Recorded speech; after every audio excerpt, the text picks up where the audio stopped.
اب تھوڑی کہیں بھاگ سکتے ہیں, اتنا تو کوئی نالائق نہیں ہوتا کہ نماز توڑ کے بھاگ جائے. تو یہ ٹرک ہوتی ہیں سستی کو دور کرنے کی. نہیں آ رہی نا, تو اس طرح پڑھ لیا کرو نماز. آپ تہجد کی پابندی اس طرح سے کر لیں گے, تہجد پڑھو گے تو فجر تو لازمی ہوگی. تہجد کو فوکس کرو تو فجر نہیں جائے گی کہیں انشاءاللہ. اگر تہجد رہ بھی گئی تو فجر تو ہو جائے گی نا. شیطان ٹوپی کرا کے تہجد چھڑوائے گا تو آپ بولو گے یار بہت ٹوپیاں ہو گئی ہیں, تہجد چھوڑ دی, فجر تو فرض ہے. نماز خشوع و خضوع سے پڑھنا, وہ تو نماز پڑھنا کتنا مشکل, اوپر سے دل لگا کے پڑھو. نماز پڑھنا آسان تھوڑی ہے, 5 ٹائم پوری زندگی پڑھتے رہنا, پھر دل لگا کے, دل لگے نہ لگے کوشش کرنا لگانے کی, اور مشکل کام ہے.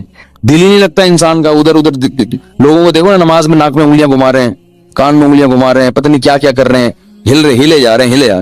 میں ابھی اسلام آباد ایئرپورٹ پہ تھا تو ایک عرب آیا میرے ساتھ کھڑا ہو گیا. میں تلاش کر رہا تھا جماعت کے لیے کوئی بندہ ملے ایئرپورٹ پہ نا, جماعت کرایا کریں, اکیلے نہ پڑا کریں. تو جو مسلح بنا ہوا تھا, میں تھوڑا انتظار کیا, میں نے کہا دیکھوں کوئی بندہ آتا ہے. تو ظہر کی نماز تھی, میں نے کہا نماز پڑھتا ہوں. تو وہ عرب پینٹ شرٹ میں تھا, مجھے نہیں, میں نے پہلے پہچانا کہ یہ عربی ہے کیونکہ پینٹ شرٹ پہنی ہوئی تھی اور کلین شیف تھا. تو وہ عرب جماعت کے بڑے پابند ہوتے ہیں. اس نے کہا جماعت, میں نے کہا آ جاؤ. اب میں امام بنا, وہ مقتدی بن کے میرے ساتھ کھڑا ہو گیا. اب ساتھ جب کھڑا ہوا ہے وہ تو ہل رہا ہے, یوں ہلا رہا ہے, یوں ہلا. مجھے بڑی الجھن ہو رہی کہ کیا کر رہا ہے بھائی, تو تمیز سے کھڑا ہو جا تھوڑی دیر کے لیے. ہلے جا رہا ہے. پھر حد یہ ہوئی کہ پینٹ اپنی سیدھی کی یوں کر کے. پینٹ جب سیدھی نہیں ہوئی تو بیلٹ کھولی نماز میں بیلٹ کھول کے پوری اچھی طرح سے ٹائٹ کی. پوری نماز اس طرح پڑھی ہے. مجھے بڑا وہ ہو رہا تھا کہ بھائی یہ کیا ہے. وہ قرآن کی آیت یاد آ رہی تھی, والذین هم فی صلاتہم خاشعون, کہ جنت میں جانا ہے تو نماز پڑھنا کافی نہیں ہے, نماز خشوع و خضوع سے. تو دل تو اپنے قابو میں نہیں ہے نا, کم از کم ظاہری جسم تو اپنے قابو میں ہے, اس کو تو انسان قابو میں رکھے. وہ بھی ہلے جا رہا ہے. جب اس نے پینٹ سیدھی کرنا شروع کی, بیلٹ کھول کے, ہے نا کہ یہ زیادہ ہو گئی بھائی, یہ زیادہ ہو گئی. تو ایک صاحب کو میں دیکھتا تھا کہ جب بھی وہ نماز شروع کرتے تھے, نماز تکبیر کے بعد ہاتھ باندھا, اس کے بعد اپنا چشمہ اتار کے جیب میں رکھا. ارے یہ نماز سے پہلے چشمہ اتار کے جیب میں رکھ لو. ہمارے حضرت فرمایا کرتے تھے کہ لوگوں کو پتہ نہیں کیا ہے, نماز کی نیت باندھتے ہی خارش شروع ہو جاتی ہے. فرض نماز کے بعد ہاتھ اٹھا کے دعا مانگنا یا اجتماعی حیت پہ دعا مانگنا کسی بے غبار صحیح حدیث سے ثابت نہیں ہے. کسی بھی صحیح حدیث سے, ایک روایت ہے جو ذرا کمزور ہے, جس میں آتا ہے کہ ایک دفعہ نبی صلی اللہ علیہ وسلم نے فرض نماز کے بعد ہاتھ اٹھائے ہیں, مگر وہ روایت کمزور ہے. اور اگر اس کو صحیح مان بھی لیا جائے تو ایک دفعہ. سمجھ میں آ رہی بات؟ تو کتنی دفعہ؟ ایک دفعہ. اصول فقہ کی کتابوں میں لکھا ہوا ہے, تو چاروں مذاہب کی فقہ کی کتابوں میں, کہ حدیث اگر کوئی عمل کثرت سے کیا جاتا ہو اور اس کا نقل کرنے والا صرف ایک ہو, تو یہ بات بھی حدیث میں شک پیدا کر دیتی ہے. ایک دفعہ اگر نبی صلی اللہ علیہ وسلم نے کیا ہے تو پتہ یہ چلا کہ اور وہ بھی اجتماعی نہیں, انفرادی طور پر. سمجھ میں آ رہی ہے بات؟ انفرادی طور پر. تو آپ بھی کبھی کبھار انفرادی طور پر رفع الیدین کر لیں. عام معمول اگر نبی کا نمازوں کے بعد, فرض نماز کے بعد ہاتھ اٹھا کر دعا کرنے کا ہوتا, چاہے اجتماعی یا انفرادی, تو اس کے نقل کرنے والے کثرت سے ہوتے. سمجھ میں آ رہی اس بارے میں؟ کیونکہ نماز کو تو بہت اہتمام اور اہمیت کے ساتھ حدیث میں بیان کیا گیا ہے, جبکہ ہم دیکھتے ہیں کہ حدیث کی کتابیں اس سے بالکل خاموش ہیں. سمجھ میں آ رہی بات؟ دوسرا مسئلہ, بعض حضرات یہ کہتے ہیں کہ بہت ساری حدیثیں ہیں جن میں آتا ہے کہ رسول اللہ صلی اللہ علیہ وسلم نے فرض نماز کے بعد دعا کی بہت ترغیب دی ہے, اور آپ نے فرمایا کہ سب سے زیادہ دعا قبول کس وقت ہوتی ہے؟ فرض نماز کے بعد. اس حدیث کا مطلب سمجھیں. جب بھی ایک حدیث کو بیان کیا جائے گا دوسری احادیث کو سامنے رکھ کر, خود نبی اور صحابہ نے اس حدیث پر کیسے عمل کیا ہے. ہم نبی کو دیکھتے ہیں کہ کہیں بھی نہیں کسی صحیح حدیث میں ملتا کہ نبی صلی اللہ علیہ وسلم کا یہ معمول تھا کہ آپ فرض نماز کے بعد ایسے دعا مانگتے تھے. خلفائے راشدین سے بھی کوئی روایت نہیں ملتی, نہ صحیح نہ ضعیف.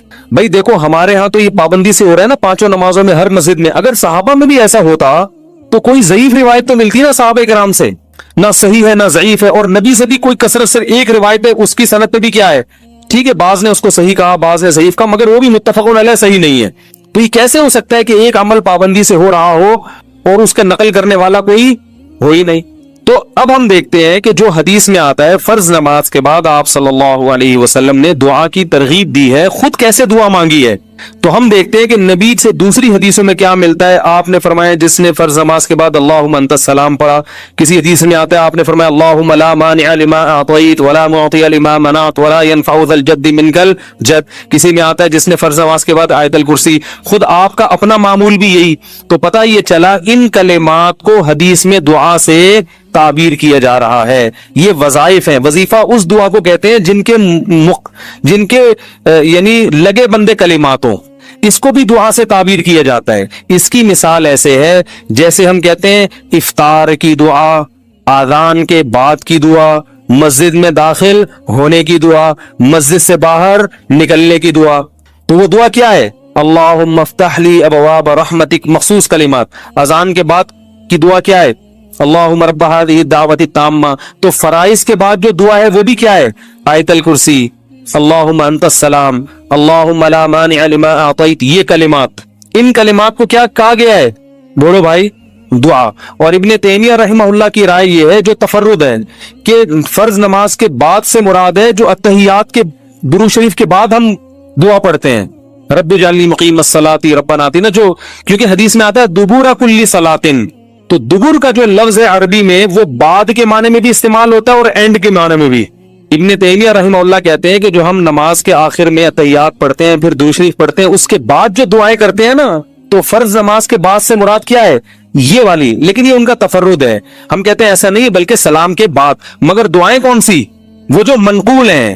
یہاں تک میں سمجھا پایا اپنی بات؟ آگے چلیں. اور نبی صلی اللہ علیہ وسلم نے مختلف مواقع پر مختلف وظائف پڑھے ہیں فرض نماز کے بعد، کبھی آیت الکرسی، کبھی اللہم انت السلام. تو ہم یہ کہتے ہیں. دوسری طرف حضرت عائشہ رضی اللہ تعالی عنہا کی حدیث ہے کہ آپ صلی اللہ علیہ وسلم فرض نماز کے بعد اللہم انت السلام کے بقدر بیٹھتے تھے اور پھر کھڑے ہو جایا کرتے تھے. ان دونوں حدیثوں کو ملا کے پتا چلتا ہے کہ فرض نماز کے بعد جتنے وظائف منقول ہیں یہ سارے نہیں پڑھنے، کبھی کوئی اور کبھی کوئی. اہمیت چونکہ اللہم انت السلام کی زیادہ ہے اور وہ دائمی معمول رہا ہے نبی کا، جیسے حضرت عائشہ کی، تو اس کو ہم نے اہمیت دی. اور ہم کہتے ہیں کہ پھر آپ فوراً کھڑے ہو کر سنتوں میں مشغول ہو جائیں، باقی وظائف اور تسبیحات آپ پڑھیں سنتوں کے بعد. اس طرح تمام حدیثوں میں تطبیق. اور اہل حدیث حضرات یہ کہتے ہیں کہ نہیں، فرض نماز کے بعد ہی آپ تمام معمولات پورے کریں، اس کے بعد سنتیں پڑھیں. تو یہ علماء میں ایک اختلاف ہے. لیکن ہاتھ اٹھا کے دعا مانگیں جیسے ہمارے ہاں رائج ہے، یہ کہیں بھی نہیں ہے. حتیٰ کہ چاروں، یہ تو اب یعنی اہل حدیث میں بھی نہیں ہے، وہ تو سب کو پتا ہے نہیں ہے. یہ فقہ حنفی میں بھی نہیں ہے، فقہ شافی میں بھی نہیں ہے، فقہ مالکی میں بھی نہیں ہے، اور فقہ حنبلی میں بھی نہیں ہے. کیونکہ فقہ حنفی کی کتابیں بھی اس سے خالی، فقہ مالکیہ، شافعیہ، حنابلہ ان کی کتابیں بھی اس سے بالکل خالی. نہ صرف خالی بلکہ اس کے مخالف. فتاوی عالمگیریہ فقہ حنفی کی کتاب ہے نا، اس میں لکھا ہے کہ امام کو چاہیے کہ سلام پھیرنے کے بعد اللہم انت السلام کے بقدر بیٹھے اور اس کے بعد کھڑا ہو جائے. یہ کہیں بھی نہیں لکھا کہ اس میں کیا کرے، اجتماعی دعا مانگے یا انفرادی دعا مانگے، کہیں بھی نہیں لکھا ہوا، بلکہ اس کے خلاف لکھا ہوا ہے. تو اس لیے یہ فقہ حنفی میں بھی نہیں ہے. ہاں یہ ہمارے اکابر میں ایک چیز رائج ہو گئی ہے، ہمارے بزرگوں میں، جو ہندوستان میں بہت تیزی سے، بولو بھائی، پھیل گئی. جب رائج ہو گئی تو حضرت مفتی محمد شفیع صاحب رحمہ اللہ تعالیٰ کا اجتماعی دعا پر ایک رسالہ ہے، مفتی اعظم جو تھے، انہوں نے فرمایا کہ اب اس کو ایک دم ختم کرنے میں کیا ہے، آیا کہ اس لیے کسی مسجد میں اگر یہ دعا مانگی جا رہی ہے تو ختم کرنے پر اصرار نہ کیا جائے، کیونکہ فی نفسی ہی تو دعا کا موقع ہے نا فرض کے بعد. بھائی فی نفسی ہی حدیث میں آتا ہے کہ فرائض کے بعد دعا قبول ہوتی ہے، اس کی یہ کیفیت نہیں ہے. تو فی نفسی ہی نماز کے بعد دعا کا ایک موقع ہے، تو اس میں عوام نے کچھ چیزیں اپنی طرف سے لگا کے اجتماعی حیات بنا دی. تو چونکہ ایک ہوتی ہے ایک چیز کا سرے سے کوئی اصل ہی نہیں ہے، اور ایک اصل ہے مگر اس کی کیفیت منقول نہیں ہے، تو اس میں معاملہ تھوڑا سا کیا ہو جاتا ہے، اہون ہو جاتا ہے، کمتر ہو جاتا ہے. تو اس لیے انہوں نے لکھا کہ چونکہ یہ اتنی زیادہ پھیل گئی ہے، اس کو ایک دم ختم کرنا، اس میں فتنہ بہت ہے، اور خود شریعت ہی فتنے کو پسند نہیں کرتی. تو ائمہ کرام کو چاہیے محبت سے لوگوں کی ذہن سازی کریں، لیکن ایک دم اس کو چھوڑنے کی کوشش، بولو بھائی، نہ کریں. یہ کون کہہ رہا ہے؟ مفتی اعظم، جو حضرت مفتی تقی صاحب کے کیا تھے، والد. اس لیے کہ میرا جب یہ کلپ جاتا ہے نا تو بہت سے لوگ میرے خلاف ایک طوفان کھڑا کر دیتے ہیں کہ یہ حنفی نہیں ہے, یہ پتہ نہیں, یہ تو بزرگوں ہمارے اکابر کے خلاف چل رہا ہے, تو پتہ نہیں کیا کیا لوگ بنانا شروع کر دیتے ہیں. تو ہمارے اکابر قرآن و سنت کے فالوورز تھے, لیکن اگر کسی اکابر نے کوئی چیز کر دی ہے تو اب یہ تو نہیں کہ اس کو آپ نے لازمی قرآن و حدیثی کے مطابق کرنا ہے کیونکہ ہمارے بزرگ نے کر دی ہے. ایسا تھوڑی ہوتا ہے, کسی بزرگ سے بھی تو خطا ہو سکتی ہے, بڑے بڑے علماء سے خطا ہوئی ہے. میرے شیخ و مرشد مفتی رشید احمد صاحب, جن سے میں اتنے سال بیعت کا تعلق رہا, تو ایسا الفتاوی میں ان کے بعض مسائل سے ہم نے رجوع کیا ہے. ہم نے کہا یہ حضرت کی رائے تھی مگر ہم اس سے متفق, بولو بھائی نہیں ہے. تو اب کس کا یہ مطلب کہ ہم اکابر کو نہیں مانتے, اور ہمارے شیخ نے بعض چیزوں میں اپنے شیخ سے اختلاف کیا ہے. تو یہ تو علماء میں ہر دور میں چلا آ رہا ہے کہ امام ابو یوسف نے بعض چیزیں امام ابو حنیفہ کی نہیں مانی, تو کیا مطلب وہ امام حنیفہ کو ہی نہیں مانتے تھے؟ تو اگر بعض اکابر, سب نہیں, اگر ہم اپنے کسی بعض اکابر سے کوئی مسئلے میں اختلاف کر لیتے ہیں تو اس کا یہ مطلب نہیں ہے کہ ہم ان اکابر کو گمراہ سمجھنے لگے. بعض لوگ کہتے ہیں آپ کا علم زیادہ تھا, یہ ان علماء کا علم زیادہ تھا, تو میں ان سے کہتا ہوں آپ کا علم زیادہ ہے, مفتی شفیع صاحب کا علم زیادہ ہے. نا, تو ایسا تھوڑی ہے کہ میرا تفرد ہے. تو حضرت مفتی شفیع صاحب رحمہ اللہ کی بھی رائے تھی. مفتی رشید احمد صاحب بھی بہت بڑے عالم تھے, حضرت مفتی شفیع صاحب کے نائب تھے وہ فتوے میں. ان کا پورا ایسا الفتاوی میں ایک رسالہ ہے کہ فرائض کے بعد رفع الیدین سے دعا نہیں ہے, پورا رسالہ لکھا ہے انہوں نے. تو وہ بھی تو ہمارے اکابر ہی میں سے ہی تھے. تو ہاں یہ کہہ سکتے ہیں کہ اکابر میں اس مسئلے میں کیا ہے, اختلاف ہے. تو ٹھیک ہے, آپ کو جس کی رائے زیادہ بہتر لگے آپ اس کی رائے کو فالو کریں, دوسرے کی رائے پر طنز نہ کریں. آپ کو اگر میری رائے غلط لگتی ہے تو آپ ان اکابر کی رائے کو فالو کریں, ہم پہ طنز نہ کریں. اور ہمیں اگر یہ رائے صحیح لگتی ہے تو ہم اس رائے کو فالو کریں. میں کبھی اس مسئلے پہ کسی دوسرے بزرگوں یا اکابر پر طنز نہیں کرتا. مجھے لوگ آ کے بتاتے ہیں کہ فلاں مسجد کے امام اجتماعی دعا کراتے ہیں, میں کہتا ہوں بھائی ٹھیک ہے, وہ اپنی رائے ہوگی ان کی, اس کی وجہ سے نہ اس امام کی توہین جائز, بلکہ میں تو یہاں تک کہتا ہوں میری مسجد میں بھی جب مؤذن صاحب پڑھاتے ہیں نماز تو وہ اجتماعی دعا کراتے ہیں. مؤذن صاحب میں نے کبھی آپ کو منع کیا؟ میں اس لیے منع نہیں کر رہی, میرے مقلد تھوڑی ہیں. یہ کہہ سکتے ہیں بھائی فلاں امام بھی کر رہے ہیں, فلاں بزرگ بھی کر رہے ہیں, فلاں وہ عالم وہ آپ سے بڑے عالم ہے وہ کر رہے ہیں, تو یہ میرے تھوڑی مقلد ہے. تو میں کیا کہوں گا بھائی, جب ایک اتنے بڑے عالم کو فالو کر رہے ہیں تو میں کیا کہہ سکتا. میں اپنی رائے دلائل کی دنیا میں پیش کر دوں گا, بھائی یہ سمجھ میں آ رہی ہے ٹھیک ہے, نہیں آ رہی ہے تو بھی ٹھیک ہے. کوئی اتنا بڑا ایشو نہیں ہے کہ جس پہ ہم ایک دوسرے کے خلاف مناظرے کریں, فتوے دیں. ساری مسجدیں جتنی بھی ہیں سب میں اجتماعی دعا ہوتی ہے. لوگ مجھے آ کے بتاتے ہیں وہ تو کر رہے ہیں, کہتا ہوں بھائی وہ بھی سنت ہی کو اپنے لحاظ سے فالو کر رہے ہیں. اللہ نے ان کو جتنا علم دیا, جتنی سمجھ دی, اور جو ان کے بس میں تھا اس کے حساب سے ان کو یہ صحیح لگا تو وہ اس کو فالو کر رہے ہیں. میں کسی پہ الزام نہیں لگاتا کہ میں ہی سنت کا ٹھیکیدار ہوں باقی سارے فراڈی ہیں, ایسا نہیں ہے. جس کی جو سمجھ میں اختلاف تو ہوتا ہے نا مسائل میں علماء کا, تو جب اختلاف تو ہوتا ہے نا تو پھر اس لیے وہ تو کوئی بات نہیں. امام ابو یوسف کا امام ابو حنیفہ سے اختلاف ہوا تو یہ تو نہیں کہ وہ غلط ہو, دونوں صحیح ہیں. امام شافعی کا امام ابو حنیفہ سے ہوا تو پھر بھی دونوں صحیح ہیں. تو آپ کو جس کی بات سمجھ میں آ رہی ہے فالو کریں, کسی پر کیچڑ نہ اچھالیں. دلائل کی دنیا میں مجھے یہ بات زیادہ سمجھ میں آ رہی ہے کہ اگر یہ چیز سنت ہوتی تو صحابہ کرام سے منقول کیوں نہیں ہے. لو کان خیرا ما لسبقونا الیہ. صحابہ, تابعین, ائمہ اربعہ اور ہماری جو عربی فتاوی کی کتابیں ہیں ان میں اس کا تذکرہ ہوتا نہیں ہے. تو پھر یہ بات ہمیں سمجھ میں نہیں آتی. سمجھ لیں بات کو. باقی میں بار بار یہ کہتا ہوں کہ اہل حدیث کی ہر بات کو غلط قرار دینا یہ بھی صحیح نہیں ہے. بعض لوگ نے کیا کیا, چونکہ اہل حدیث نے کہا ہے لہذا غلط ہی ہوگا, تو یہ موقف بھی غلط ہے. لا یجرمنکم شنآن قوم علی الا تعدلوا. قرآن کہہ رہا ہے ایمان والو کسی قوم کی دشمنی تمہیں اس بات پر نہ ابھارے کہ تم حق کا دامن چھوڑ دو. اگر اہل حدیث نے کوئی بات درست کی ہے تو آپ کو ماننی چاہیے, غلط کی ہے تو آپ کو بتانا چاہیے. ہم اس تو اہل حدیث کی بہت سی چیزوں کو ہم غلط بھی کہتے ہیں لیکن بہت سی چیزوں کو ہم صحیح بھی کہتے ہیں, اور بہت سی چیزوں کو ہم یہ کہتے ہیں کہ اس میں دونوں طرف احتمال ہے, دونوں رائے, اجتہادی مسئلہ ہے, یہ بھی صحیح ہو سکتا ہے وہ بھی صحیح ہو سکتا ہے. تو اعتدال کا جو راستہ ہے نا وہ نہیں چھوڑنا چاہیے. تو میں کیوں مانگتا ہوں؟ پہلی بات, میں اجتماعی نہیں مانگتا, میں فرض کے بعد اجتماعی دعا نہیں مانگتا. میں اللہم انت السلام پڑھتا ہوں صرف, اور رفع الیدین ہلکا سا کرتا ہوں کیونکہ لوگوں میں تحمل نہیں ہے. اگر میں نے یہ بھی نہیں کیا تو اگلی نماز میں پبلک شارٹ کر دے گی مجھے.